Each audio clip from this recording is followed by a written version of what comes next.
Hello दोस्तों। तो आज हम इस अध्याय वनस्पति जगत यानी कि किंगडम प्लांटी को जारी रखेंगे। मैं आशा करता हूँ कि आपको पिछला वीडियो जिसमें हमने ब्रायोफाइट और टेरिडोफाइट्स के बारे में चर्चा करी थी वह समझ में आ गया होगा। तो आज हम क्या पढ़ेंगे?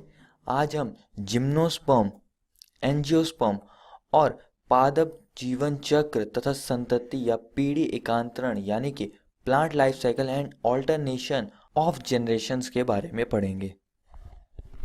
तो आइए शुरू करते हैं और सबसे पहले हम बात करेंगे जिम्नोस्पर्म के बारे में। तो जिम्नोस्पर्म जो शब्द है उसका मतलब है, जिम्नो का मतलब है नेकेड यानी कि अनावृत, और स्पर्म्स का मतलब है सीड यानी कि बीज। तो यह चीज़ आपको ध्यान में रखनी है दोस्तों। और इनमें बीजांड अंडाशय भित्ति से ढके हुए नहीं होते, इसलिए इन्हें जिम्नोस्पर्म कहते हैं क्योंकि इनके पास नेकेड सीड होते हैं। इनमें आमतौर पर मूल मसला मूल होते हैं और जिम्नोस्पर्म में मध्यम अथवा लंबे तथा झाड़ियां होती है, और जिम्नोस्पर्म का सिकुआ वृक्ष सबसे लंबा है। तो यह जो वृक्ष जिसका आप चित्र देख सकते हैं यह बहुत ही लंबा वृक्ष होता है। तो आइए चलते हैं और जिम्नोस्पर्म के कुछ उदाहरणों के बारे में बात करते हैं। तो जो सबसे पहला उदाहरण है उसका नाम है पाइनस। यह शाखीय यानी कि ब्रांच्ड होते हैं। इनके पास मसला मूल होती है तथा यह मूल कवक के साथ सहयोग कर लेती है और माइकोराइजा बनाती है। और दूसरा है साइकस। यह अशाखीय यानी कि अनब्रांच्ड होते हैं और इनके पास प्रवाल मूल होती है जो कि साइनोबैक्टीरिया के साथ सहयोग कर नाइट्रोजन फिक्सेशन करती हैं। और इनमें शंकावर पौधे भी आते हैं जिनकी पत्तियां सुई नुमा होती है। तो आप जैसे कि देख सकते हैं यह उस पौधे का चित्र है और आप देख सकते हैं कि इसकी पत्तियां सुई नुमा है। तो आइए और अब बात करते हैं जिम्नोस्पर्म के जीवन चक्र के बारे में। तो आप जैसे कि देख सकते हैं यहाँ पर यह पाइनस का एक पेड़ है और जो यहाँ पर कोन्स दिखा रहे हैं आपको यह मादा कोन है। जैसे कि आप देख सकते हैं यह जो कोन है वह मादा कोन है। और यहाँ पर आप देख सकते हैं कि यह नर कोन है जिसमें से वायु द्वारा पॉलन ग्रेन्स यानी कि पराग कण निकल रहे हैं और पॉलिनेशन हो रहा है यानी कि परागण हो रहा है। और यह पॉलन ग्रेन्स परागण के बाद मादा कोन पर जाते हैं और धीरे धीरे करके अपना रास्ता तलाश करते हैं अंदर की तरफ, जैसे कि आप देख ही सकते हैं यहाँ पर। और यह मेगास्पोरेंजियम यानी कि गुरु बीजाणुधानी के तरफ आ जाते हैं और वहां पर यह एक चिपचिपी सतह से जाकर चिपक जाते हैं। कुछ समय बाद जो मेगास्पोरेंजियम है वह एक फ्लूइड उत्पन्न करता है जिससे कि पॉलिनेशन ड्रॉप कहते हैं, और इससे जो पॉलन ग्रेन्स होते हैं, जो पराग कण होते हैं, वह ऊपर की तरफ चले जाते हैं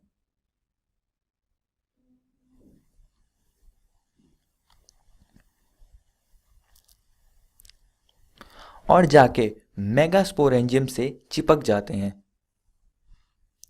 और कुछ समय बाद जो माइक्रोपाइलर एंड होता है वह सिकुड़ जाता है जिससे कि पराग कण वहीं पर सील हो जाते हैं।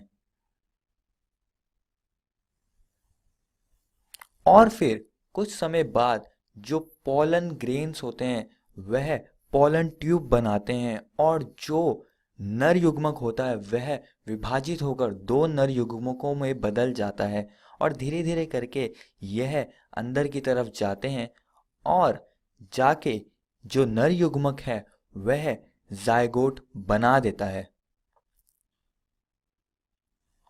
यह नर युग्मक अंड कोशिका से फ्यूज हो जाता है और जायगोट बना देता है।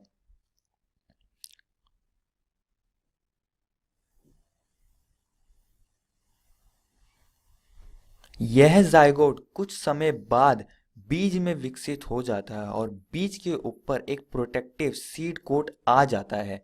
और जब बीज पानी को सोख लेता है, पानी की उपस्थिति में यह बीज अंकुरित होने लगता है। तो आप देख सकते हैं यह बीज अंकुरित हो रहा है और अंकुरित होकर यह एक नए जीव को निर्माण करेगा, एक नए पाइनस में यह बदल जाएगा।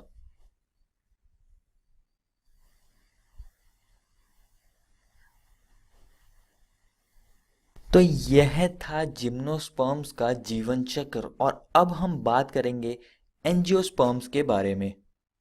परागकण तथा बीजांड पुष्प में विकसित होते हैं। तो इन जीवों के पास, इन पौधों के पास पुष्प होता है जिसमें परागकण और बीजांड होते हैं। और दोस्तों, एंजियोस्पर्म पुष्पी पादप है जिसमें बीज फलों के भीतर होते हैं। तो जैसे कि आप देख सकते हैं यहाँ पर एक फल है और जिसका बीज मैंने दिखाया है, यह सेब है और इसके अंदर बीज होते हैं।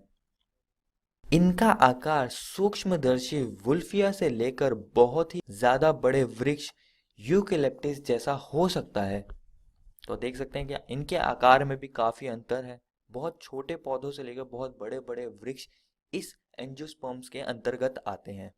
एंजियोस्पर्म्स को दो वर्गों में बांटा गया है। पहला है एक बीजपत्री यानी कि मोनोकोटिलिडन्स और दूसरा है द्विबीजपत्री यानी कि डाइकोटिलिडन्स। तो जैसा कि इनके नामों से पता चल रहा है कि जो एक बीजपत्री है, इन पौधों के बीजों में एक बीजपत्र होता है और जो द्विबीजपत्री है, इन पौधों के अंदर दो बीजपत्री होते हैं। और यह मोनोकोटिलिडन्स का उदाहरण है और यह डाइकोटिलिडन्स का उदाहरण है। तो आइए अब हम एंजियोस्पर्म्स के जीवन चक्र को समझेंगे। तो आप जैसा कि देख सकते हैं, एंजियोस्पर्म में पुष्पी पौधे आते हैं और यह एक पुष्प है। पुष्प में दोनों मादा जननांग और नर जननांग होता है। जो नर जननांग होता है उसमें फिलामेंट और एंथर होते हैं और इन दोनों को हम पुकेंसर कहते हैं। और जो एंथर होता है उसके अंदर माइक्रोस्पोरेंजिया होते हैं जिसमें नर युग्मक बनता है। तो जैसे कि आप देख सकते हैं, यह माइक्रोस्पोरेंजिया है और इसमें जो मादा जननांग है वह कार्पल होता है। इसके तीन हिस्से होते हैं, ओवरी, स्टाइल और स्टिग्मा। तो यह तीन हिस्से मादा जननांग के होते हैं। और ओवरी के अंदर egg cell, synergid cells, central cell,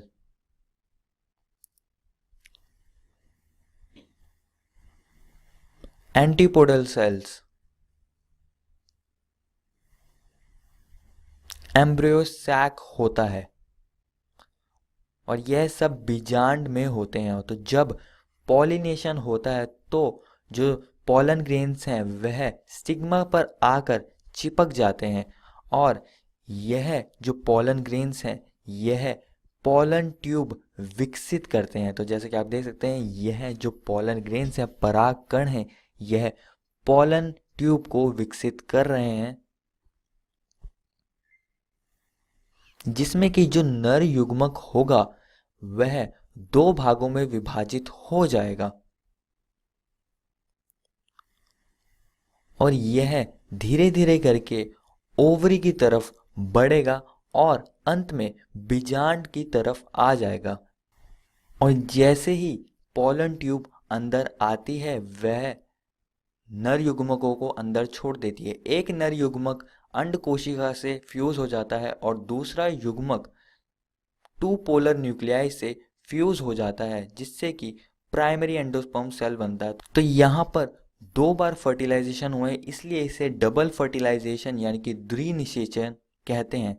और फिर धीरे धीरे करके जो ओवरी है वह फ्रूट में बदल जाती है यानी कि फल में, और जो बीजांड है वह बीज में बदलने लगता है। तो आप जैसे कि देख सकते हैं, यह फ्रूट है और इसके अंदर जो बीजांड है वह बीज में बदल चुका है। और ऐसे ही कुछ एंजियोस्पर्म का जीवन चक्र होता है। तो आइए और अब हम बात करेंगे पादप जीवन चक्र तथा संतति या पीढ़ी एकांतरण, जिसे हम अंग्रेजी में plant life cycles and alternation of generations कहते हैं। तो यहाँ पर मैं आपको कुछ अहम बातें इस टॉपिक की बताऊंगा जो आप सभी को याद रखनी है। पहला है, अगुणित पादपकाय माइटोसिस द्वारा युग्मक बनाते हैं। इसमें पादपकाय युग्मों को भिद यानी कि गैमेटोफाइट होता है। तो माइटोसिस से गैमेटोफाइट बनता है और निषेचन के बाद युग्मज में माइटोसिस द्वारा विभक्त होता है, जिसके कारण द्विगुणित स्पोरोफाइट पादपकाय बनता है। इस पादपकाय में मियोसिस द्वारा अगुणित बीजाणु बनते हैं। तो आपको यह दो बातें ध्यान में रखनी है। और अब हम बात करेंगे अगुणित जीवन चक्र यानी कि हैप्लॉन्टिक लाइफ साइकिल के बारे में। बीजाणु उद्भिद यानी कि स्पोरोफाइट संतति में केवल एक कोशिका वाला युग्मज होता है। तो युग्मकों के मिलने के बाद युग्मज बनता है जो कि द्विगुणित होता है। यह मियोसिस के बाद अगुणित बीज बनाता है और अगुणित बीज में माइटोसिस के बाद एक युग्मकोभेद यानी कि गैमेटोफाइट बनता है जो कि प्रभावी प्रकाश संश्लेषी और मुक्त जीवी होता है। तो यहाँ पर मैंने गैमेटोफाइट यानी युग्मकोभेद को बड़े डब्बे से इसलिए दिखाया है क्योंकि यह यहाँ पर प्रभावी होता है। कहाँ पर? हैप्लॉन्टिक लाइफ साइकिल में, यानी कि अगुणित जीवन चक्र में गैमेटोफाइट प्रभावी होता है। यह चीज़ आपको ध्यान में रखनी है। उदाहरण के लिए वॉल्वॉक्स, स्पायरोगारा तथा क्लाइमाडोमोनास यह वाला जीवन चक्र करते हैं, यानी कि अगुणित जीवन चक्र करते हैं। दूसरी है द्विगुणित जीवन चक्र यानी कि डिप्लॉन्टिक लाइफ साइकिल। इसमें द्विगुणित बीजाणु उद्भिद यानी कि स्पोरोफाइट प्रभावी प्रकाश संश्लेषी मुक्त जीवी होता है। तो आपको यह चीज याद रखनी है कि इसमें जो स्पोरोफाइट होगा यानी कि बीजाणु उद्भिद वह प्रभावी होगा और इसलिए मैंने उसको बड़े डब्बे से दिखाया है।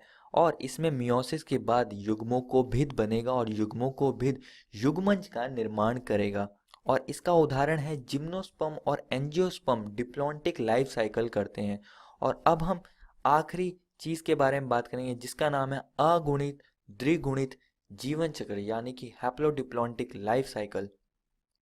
यह दोनों अवस्थाएं ही बहुकोशिकी तथा मुक्त जीवी होती हैं। तो इसमें जो स्पोरोफाइट और गैमेटोफाइट होगा वह दोनों ही मुक्त जीवी होगा और प्रभावी होगा। जैसे कि आप देख सकते हैं यह स्पोरोफाइट है जिसमें मियोसिस के बाद बीजाणु बनते हैं और बीजाणु गैमेटोफाइट का निर्माण करते हैं जो कि बड़े डब्बे से मैंने दिखाया है। यहाँ पर स्पोरोफाइट और गैमेटोफाइट दोनों को ही मैंने बड़े डब्बे से दिखाया है क्योंकि यह दोनों ही प्रभावी हैं, बहुकोशिकीय हैं और मुक्त जीवी हैं। और जो गैमेटोफाइट है वह युग्मज बनाएगा। और उदाहरण के लिए ब्रायोफाइट में युग्मों को भी प्रभावी होता है और टेरिडोफाइट में बीजाणु उद्भिद प्रभावी होता है। शैवाल और एक्टोकार्पस भी यह वाला लाइफ साइकिल यानी कि हैप्लोडिप्लॉन्टिक लाइफ साइकिल करते हैं। सारांश, तो इस अध्याय में हमने जिम्नोस्पर्म और एंजियोस्पर्म के बारे में पढ़ा। इन सभी के उदाहरण और जीवन चक्र पर हमने चर्चा करी और हमने इनकी कुछ खासियतों के बारे में भी बात की, जैसे कि जिम्नोस्पर्म में नेकेड सीड्स होते हैं और एंजियोस्पर्म में जो बीज होता है वह फल के अंदर बनता है। और हमने पादप जीवन चक्र तथा संतति या पीढ़ी एकांतरण के बारे में बात करी जिसमें कि 3 जीवन चक्र होते हैं: अगुणित जीवन चक्र, द्विगुणित जीवन चक्र और अगुणित द्विगुणित जीवन चक्र। इन सभी के बारे में हमने चर्चा करी। धन्यवाद।